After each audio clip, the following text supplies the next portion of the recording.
Somewhere near you, there is a door that was not built for you. Maybe you have already touched it without noticing. You walk into a courthouse from the 1890s, or a bank that has been carved up into a coffee shop, or one of those old school buildings the city keeps promising to renovate. You reach for the handle, and your hand lands a little too low. The brass knob sits just above where your fingers naturally fall. The door itself climbs toward a ceiling that seems almost absurd for a room this size. And for one strange second, before you talk yourself out of it, a thought slips across your mind. This was made for someone taller than me. You shake it off. You walk through. You forget about it entirely by the time you sit back down for lunch. But a growing number of people online did not forget. They started measuring. They started photographing door handles in cathedrals, in train stations, in crumbling mansions and county courthouses across 3 continents. And what they say they found is not a quirk of old carpentry. They say it is evidence that the world we think we understand was built by people who were not us, taller people, a lost people. I have to pause here for a second, because what I just described, that is one case from a much larger pattern. There are 35 documented cases in a document I put together. Different cities, different decades, different types of evidence. Every single one follows the same sequence: discovered, documented, acquired, disappeared. I could not fit all of it into a video. It's in the pinned comment below. Find it before we continue. A civilization that history, they claim, deliberately erased. Today we are going to follow that thread all the way down. We are going to take the theory seriously, because millions of people now do, and because the observation at the heart of it is not crazy at all. Then we are going to do the one thing the theory almost never does. We are going to look at what the buildings themselves, the old account books, the hardware catalogues, and the bones in the ground actually tell us. Because the truth about those door handles is stranger than a race of giants. It is a story about money, about disease, about status and light, and the quiet moment when the world decided that beauty had simply become too expensive to keep building. Let's get into it. Start with the part everyone agrees on, believers and skeptics alike. Old buildings really are different, and not in the vague way people mean when they say they don't make them like they used to. The difference is measurable. Pull up next to a genuinely old structure, something from before roughly 1920, and start looking at the proportions with fresh eyes. The ceilings are tall, not a little tall. In a modest Victorian townhouse, the ground floor ceiling often sits around 10 or 11 feet. In a grand civic building, it can reach 15, 18, 20 feet and higher. The doors match them. Interior doors that would be 7 feet today were commonly 8, 9, sometimes 10 feet in older construction. The windows stretch from near the floor to near the ceiling. And the hardware, the knobs and handles and latches, often sits noticeably higher than your hand expects, because a modern hand has been trained by a modern world. Today, if you measure the door handles in almost any building constructed in the last 50 years, you will find them clustered in a tight, boring band. In the United States, accessibility law requires operable door hardware to sit between 34 and 48 inches off the floor. Most builders aim for around 36. Walk through a new apartment complex, a new office, a new hospital, and every handle you touch will land in almost exactly the same spot. Your body has memorized that spot. You reach for it without thinking, the way you reach for a light switch in the dark. Now walk into a building from 1885 and that muscle memory fails you. The handle is an inch too high, or 3 inches, or 5, and here is the detail that really gets people. It is not consistent. One door feels normal. The next feels like it belongs to a taller world. The variation is real, and the variation is the whole mystery. Because if people back then were simply shorter, the way we are usually told, why would the handles be higher, not lower? Shouldn't a shorter people have built for shorter reach? That single question is the crack in the sidewalk, where an entire alternative history has taken root. To understand where this goes, you have to understand a theory that has quietly captured tens of millions of views across the internet over the past decade. It goes by a strange name borrowed from old maps: Tartaria. For centuries, European mapmakers labelled a vast, poorly understood stretch of Asia with a single word: Tartary or Tartaria. To the cartographers, It was mostly a placeholder, a way of saying we are not entirely sure who lives out there. But in the hands of a modern online movement, that forgotten label became the name of a hidden empire. A global civilization, the story goes, that once spanned the entire planet, technologically advanced. Architecturally superhuman. Responsible, believers say, for the most beautiful buildings we still have, the ones we now credit to Victorians and Edwardians and Gilded Age industrialists who supposedly could never have built such things so fast. The theory has branches, and they grow in strange directions. Some followers point to the great world's fairs of the 19th century, those temporary cities of white palaces and domes and endless colonnades, and they ask a simple question. How did anyone build all of that in a year or two, out of what we are told was plaster and timber, only to tear it all down again? What if, they say, those buildings were not built for the fair at all? What if they were already there, survivors of an older world, and the fair was a cover story to explain them, or an excuse to demolish them? Others focus on what they call the mud flood. Look, they say, at all the old buildings with windows and doorways that now sit half buried below street level, their lower floors turned into basements you have to step down into. The official explanation is that cities raise their grade over time, that streets are built up, that ground accumulates. But what if, the theory asks, a single catastrophic event, a flood of mud and silt, buried the ground floors of an entire planet's worth of architecture in one stroke, and the survivors simply dug out what they could and rewrote the history to hide the disaster? There is more, and it multiplies the deeper you look. Believers point to the star forts, those beautiful geometric fortifications shaped like many pointed stars that appear in old cities all over the world, from Europe to the Americas to Asia, and they ask how so many cultures with supposedly no contact all landed on the same elaborate design. They point to buildings that were photographed standing tall and then, decades later, simply gone, and they call it a quiet demolition of the evidence. Some tie it all to what they call a great reset, a deliberate resetting of human history sometime in the last few hundred years, complete with falsified dates and a phantom stretch of centuries they insist never happened at all. Woven together, these ideas stop feeling like separate claims and start to feel like a hidden pattern, and once you begin to see the pattern, it is genuinely hard to stop. And then there is the piece that brings us back to where we started, the giants. If an older, grander civilization built these towering doors and reached these high handles, believers reason, maybe they were not shaped like us, maybe they were bigger. The door handles, in this reading, are not a decorating choice. They are a body measurement, left behind by hands larger than ours, frozen in brass at the exact height those vanished people found comfortable. It is easy to laugh at this. Plenty of people do, but laughing misses why it spreads. The theory works because it starts from something true. The buildings are strange, the proportions are strange, the handles really are high. And it works because it offers something our actual history often withholds. A sense that the past was not a slow, dreary climb from ignorance to progress, but a fall from something greater. That we are not the pinnacle. That we are the descendants of a lost golden age, living in its ruins, reaching up for handles our ancestors placed just out of our grasp. That is a gripping feeling. It is also, when you follow the evidence, almost exactly backward. So let's follow it. Here is where most videos about door handles would end, with a mystery and a shrug. We are going to keep going, because the real answer is not a shrug. It is a chain of decisions, most of them economic, that reshaped every building on Earth without a single giant involved. The first thing to understand is that a door in an old building was never just a door. It was a statement about money, and everyone who walked up to it knew how to read that statement instantly. Height was expensive.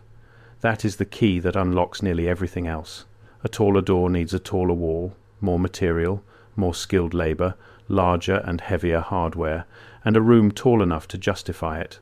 In a world before mass production, every one of those things cost real money that most people did not have. So, height became a language of status. When a merchant built a grand entrance hall with a 12-foot door, he was not thinking about ergonomics. He was announcing, to anyone who entered, that he could afford to waste space, that he could afford to heat all that empty air above your head, that he was not the kind of person who lived in a low, cramped, cheap little room. and once the door was tall, the handle followed the door, not the human. A craftsman placing hardware on a 9-foot door did not measure up from the floor to the average person's hand. He placed the knob where it looked right on that particular door, often at a proportion of the door's own height, a third of the way up, sometimes higher, balanced against the size of the panels and the rails and the lock. The handle sat where the design wanted it, and the design was built around grandeur, not around the reach of a tired clerk at the end of the day. That is your first answer. Many high handles are high because the doors are tall, and the doors are tall because tallness was wealth. You can watch this logic play out in the woodwork itself. Above many old doors sits a transom, a small hinged window in its own frame, put there to let air and light pass between rooms even when the door was shut. To make room for the transom, the frame had to rise even higher, which pushed the door taller still, which pushed the handle up one more notch. None of it started from a human being standing in front of the door. It started from the wall, the light, and the air, and the person was fitted in afterward. A craftsman working this way often placed the knob using a rule of thumb tied to the door itself, roughly a third of the way up from the floor on a tall door, a position that looks balanced to the eye but leaves the handle stranded high above where a modern rule would ever put it. But grandeur is only the beginning, because there were forces pushing ceilings and doors upward that had nothing to do with showing off. Some of them were matters of survival. Consider light. We flip a switch and forget the problem ever existed. But for almost the entire history of these buildings, light was a genuine daily crisis. Before electricity, a room was only as usable as the sunlight and flame you could get into it. Tall windows, stretching nearly floor to ceiling, pulled daylight deep into a room in a way short windows never could. High ceilings let that light spread. When artificial light arrived, first as candles and oil, then as gas, the height became a necessity, not a luxury. Gas lamps produced heat, soot, and fumes. They consumed oxygen and threw off carbon monoxide. Put a gas fixture in a low room with a low ceiling and you created something genuinely dangerous. Raise the ceiling, and all that heat and poison and soot had somewhere to go, up and away from the people below. The height of the room was, in part, a ventilation system for the technology lighting it. Which brings us to the thing the 19th century feared more than almost anything: bad air. For most of the era that produced these buildings, educated people did not believe germs caused disease. They believed in miasma, the idea that illness came from foul, stagnant, corrupted air. Cholera, tuberculosis, typhoid, the great killers of the industrial city, were all blamed on air that had gone bad, and whether or not the theory was correct, the response reshaped architecture. If bad air kills, then the answer is height and volume and flow. Tall rooms with tall windows and tall doors let air move. They gave the poison somewhere to rise. Hospitals were built with soaring wards specifically so that air would never sit still over a sick patient. Schools, tenement reform laws, public buildings, all of them absorbed the logic that a person needed a certain volume of air around them or they would sicken and die. Ceilings did not climb toward the sky by accident. They climbed because the best medical minds of the age had decided that low ceilings were, quite literally, deadly. And every one of those tall rooms came with a bill that arrived all winter long.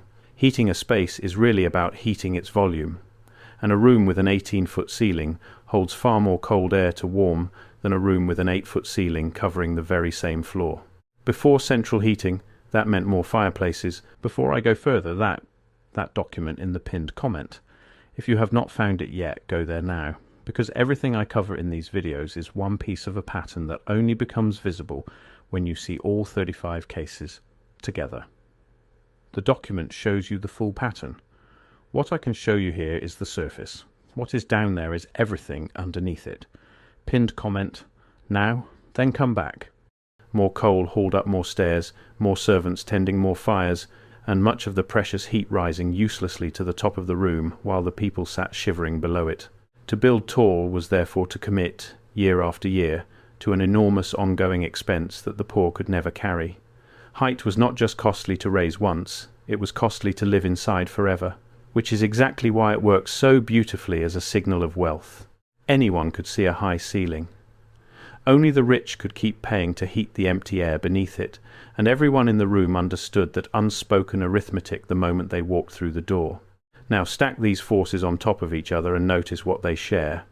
Status wanted height, light wanted height, medicine demanded height.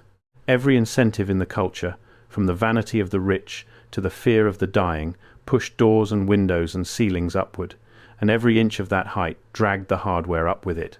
There is one more force, and it is the quiet economic engine underneath all of them. There was no standard. None.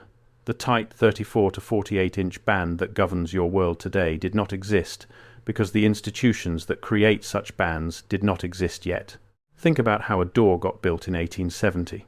A carpenter, trained through apprenticeship, made it largely by hand for a specific opening in a specific building for a specific client. He set the handle where his training, his eye, and the local tradition told him it belonged. The blacksmith or the hardware foundry supplying the knob had their own sizes and styles. The mason, the joiner, the ironmonger, all of them were skilled individuals making judgment calls, not workers assembling parts to a national code. The result was exactly what the theorists noticed: variation. One handle here, a different handle there. No two buildings quite agreeing, because no authority had ever forced them to agree. The inconsistency that looks so eerie, so much like the fingerprint of a vanished race, is really just the fingerprint of thousands of individual craftsmen, each solving the same problem their own way. Class made the variation wilder still, because a single grand house was really two buildings stitched together. There was the world the family and its guests saw, with the towering front door, the ceremonial hall, the tall ornate hardware polished every morning. And there was the hidden world of the servants, with narrow back stairs, plain low doors, and blunt utilitarian latches placed for speed and work rather than for display. Bell pulls, service hatches, and the hardware in the working parts of the house followed a completely different logic from the hardware in the drawing room, sometimes with only a single wall between them. So even inside one building, the height of a handle could tell you not the size of a person, but their place in the order of the household. The brass was a map of who was meant to be seen and who was meant to stay unseen. So we have explained the doors, the ceilings, the windows, and the wandering handles without a single giant. But we have not yet answered the question the theory leans on hardest. Were the people back then actually taller? Because if they were shorter, as we are usually told, the high handles feel like a contradiction, and if they were taller, the giants start to sound less ridiculous. Here the evidence is blunt, and it points the opposite way from the legend. We can measure the height of past populations, because we have their skeletons, thousands upon thousands of them, studied by researchers who specialize in exactly this. And the picture they paint is not one of shrinking descendants of giants. It is one of people who were, on average, a little shorter than us, and in some periods, considerably shorter. Medieval Europeans were not tiny, which surprises people, but they were modestly shorter than modern populations, with average male heights often landing somewhere in the range of 5'6" to 5'8", depending on region and era. Then, strikingly, height in much of the industrializing world went down for a stretch during the 18th and 19th centuries, precisely as these grand buildings were rising. The crowding, the poor diet, the disease, and the brutal labor of the early industrial city stunted the very generations we imagine as the builders. The average Victorian factory worker was very often shorter than his medieval ancestor, and clearly shorter than you. The trend only reverses in the 20th century, once diet, sanitation, and medicine improved dramatically, sending average heights climbing to the levels we now take for granted. In other words, if anyone in this whole story has earned the right to be called the tall people, it is us, the ones standing in the old rooms feeling somehow too small for them. Sit with that for a moment, because it detonates the whole giant hypothesis from the inside. The people who built and used the buildings with the highest handles and the tallest doors were, if anything, some of the shortest adults in the entire human record. They were reaching up for those handles too. The height was never about fitting the bodies of the people. It was about the doors, the light, the air, and the money, all the forces we have already traced. The hardware sat high above short people because short people wanted, and feared, and could sometimes afford, tall rooms. So, why does the handle in that old courthouse still feel wrong to your hand today? Not because a taller race left it there, because your hand has been calibrated by something that did not exist when the handle was placed. A standard. This is the real turning point of the story, and it is where the economic history gets genuinely interesting, because the flattening of the entire built world into that boring 36-inch band was not natural, and it was not inevitable. It was engineered, over a few decades, by a revolution in how things get made and who gets to decide. Start with mass production. In the 19th century, hardware slowly stopped being something a local craftsman forged and started being something a factory stamped out by the tens of thousands. Companies figured out that if they made one knob, one lock, one hinge in one size and sold it everywhere, they could make it far cheaper than any individual smith. The great hardware manufacturers printed thick catalogues, and a builder anywhere in the country could order identical parts by mail. The moment the parts became identical, the buildings began, quietly, to become identical too. Variation is expensive. Sameness is cheap, and an industrial economy will chase cheap to the ends of the earth. The scale of this is easy to underestimate. Firms that specialized in builders' hardware grew into giants of their own, shipping locks, knobs, and hinges by the trainload, their designs reprinted in catalogues hundreds of pages thick that reached builders in towns which had never seen a foundry. A contractor in a small city could flip to a page, read off a part number, and receive the exact same lock set a contractor 1,000 miles away was installing that very week. Every one of those parts carried an assumed way of being mounted, a spacing, a bore, a height that came bundled with the metal. Buy the standard part, and you quietly inherited the standard placement. The knob no longer answered to the carpenter's eye. It answered to the factory that had already decided, for everyone at once, what a knob was and where it went. Then came the codes. As cities grew and packed people into buildings, and as those buildings occasionally collapsed, burned, or bred epidemics, governments started writing rules. Building codes, fire codes, tenement laws, and eventually detailed standards for almost every component of a structure. Committees of engineers and officials sat down and decided, for everyone at once, how wide a stairway had to be, how a door had to swing, and yes, eventually, how high a handle should sit. The judgment that 1,000 individual carpenters used to make by eye was taken from their hands and written into law. The final push, in much of the world, came from a moral revolution disguised as a technical one. People began to insist that buildings should work for everyone, including the elderly, the injured, and those using wheelchairs. In the United States, this culminated in sweeping accessibility legislation that fixed the reachable zone for controls and hardware into that 34 to 48-inch range.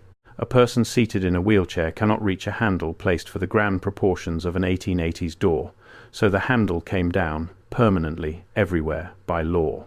It was a genuinely good change. It was also the moment the old world's variety was finally erased and replaced with a single, humane, deliberately average height. Underneath all of it ran a change in the bones of the buildings themselves. As cities went vertical, the steel frame and the elevator rewrote the economics of height in a way no craftsman could resist. When you are stacking 10, 20, 30 floors on top of one another, every extra foot of ceiling on every floor multiplies into enormous cost. More steel, more elevator travel, more of everything, repeated all the way up. Suddenly a tall room was not a proud display of wealth.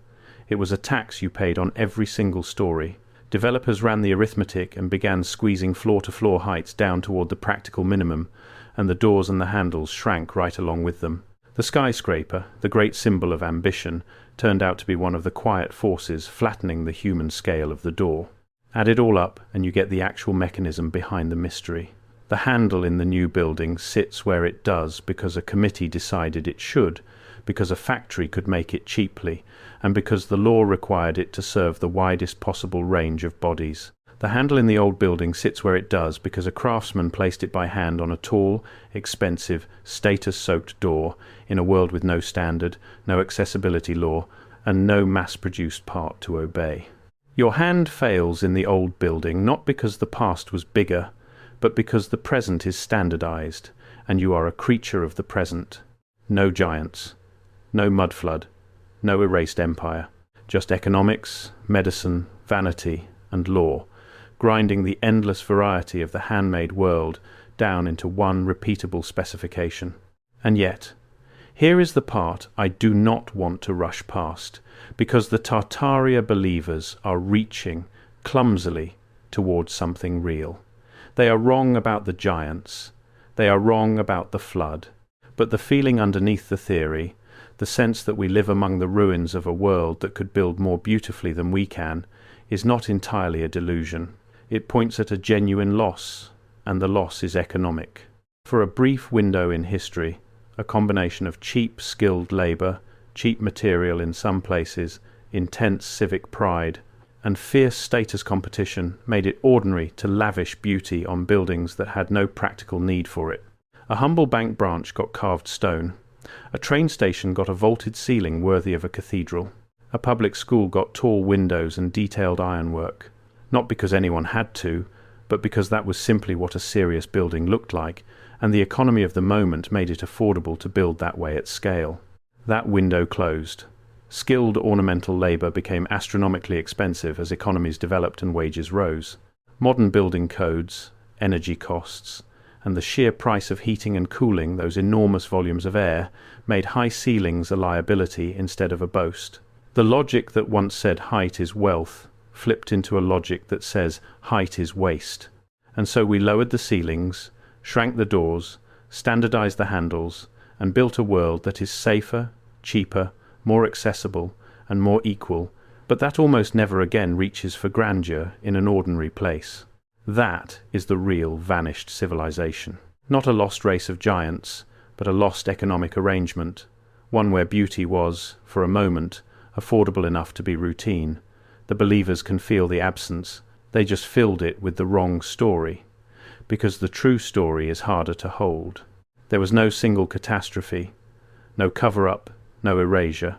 There was only a slow accumulation of sensible decisions, each one defensible on its own, that together traded away a kind of beauty we may never be able to afford again. You can stand inside the proof of this almost anywhere the old world survives. Walk into one of the great 19th century railway stations still in daily use and look past the commuters checking their phones at what actually surrounds them. Vaulted ceilings soaring far higher than any function could possibly require. Ironwork bent into patterns no timetable ever demanded. Doors tall enough to feel ceremonial. Hardware set for a grander gesture than a hand in a hurry.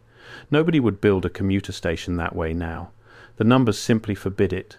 And that is the quiet shock of these places. They are not evidence of giants. They are evidence of a moment when even the ordinary workaday buildings of a city were allowed to be beautiful, because the economy of that instant had made beauty cheap enough to spend on everyone.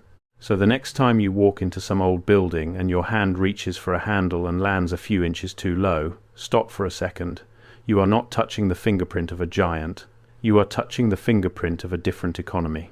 A moment when a craftsman, working without a code, on a door built tall for light and air and pride, placed a piece of brass exactly where his own eye told him it should go, for people who were, almost certainly, shorter than you.